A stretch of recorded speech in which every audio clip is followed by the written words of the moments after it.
Terima kasih pemirsa, Anda masih bersama kami di Liputan Metropolis. Akan dijadikan kawasan penghijauan, warga yang masuk dalam kawasan lahan perusahaan terpaksa mengungsi. Akibatnya 156 rumah di 3 RT, Desa Tegal Rejo, Kecamatan Lawang Kidul terdampak.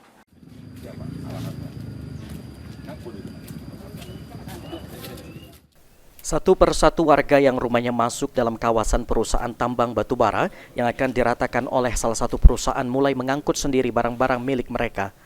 Warga yang berada di 3 RT yaitu RT 5, 8 dan juga 14 harus pindah karena kawasan tersebut merupakan milik salah satu perusahaan yang direncanakan akan dijadikan lahan penghijauan. Sekitar 156 rumah yang berdiri di lahan perusahaan tersebut didirikan warga sebagai tempat tinggal terpaksa harus dikosongkan dengan sukarela. Salah satu warga mengaku terpaksa pindah mencari kontrakan sementara atau menumpang di rumah keluarga dan kerabat. Tidak hanya barang-barang, bahan bangunan rumah milik warga yang masih layak pakai juga sudah dibongkar sendiri oleh warga. Mereka berharap tidak hanya bantuan dan kerohiman saja yang didapat, tapi juga lahan lainnya milik perusahaan tersebut bisa dijadikan tempat tinggal sementara bagi mereka. Kalau aku, Pak, dan kawan dulu belum ada yang di atas, Pak ya. Selama kami cuma 3 beranak, masih hutan, Pak. 8 tahun, Pak. Pindah kemana, Bu, sementara ini, Bu? Nggak tahu lah ini numpang tempat kawan RT 14, Pak. Oh, gitu, Bu. Penghasilan rengsengan, cari barang bekas. Kami hasil 20.000 sehari. Jadi ya sedih juga dah, Bu, pindah kayak ini. Hah? Sedih juga dah, Bu, maksudnya begini. Iyalah, bapaknya udah katik lagi, anak aku nih sakit. Jadi tapi ini mau tidak mau gitu, Bu. Ya macam mana lah. Dari keterangan Camat Lawang Kidul, Edi Susanto mengatakan pembongkaran ini dilakukan perusahaan mengingat lahan yang ditempati warga memang masuk dalam kawasan atau lahan perusahaan tersebut.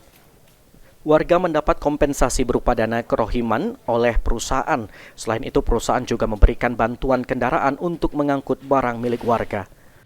Jadi hari ini mudah-mudahan masyarakat sudah legowo karena sudah 3 kali perpanjangan waktu untuk tetap diberikan batas waktu pemindahan. Dan kami berharap juga PT Bukit Asam akan selalu tertib administrasi pemindahan masyarakat ini. Dan kedepannya juga kami tetap minta dukungan dari PT Bukit Asam bahwa masyarakat ini tetap akan menjadi dokumen kita bersama untuk tetap kita pikirkan. Insya Allah masyarakat secara perlahan akan legowo menerima kebijakan yang diambil ini. Itu harapan kami. Pembongkaran ini sendiri dilakukan setelah pihak perusahaan melalui pemerintah kecamatan dan juga desa telah 3 kali melakukan sosialisasi dan juga imbauan agar warga mengosongkan rumah milik mereka meski sudah bertahun-tahun ditempati. Mardiansyah, PAL TV.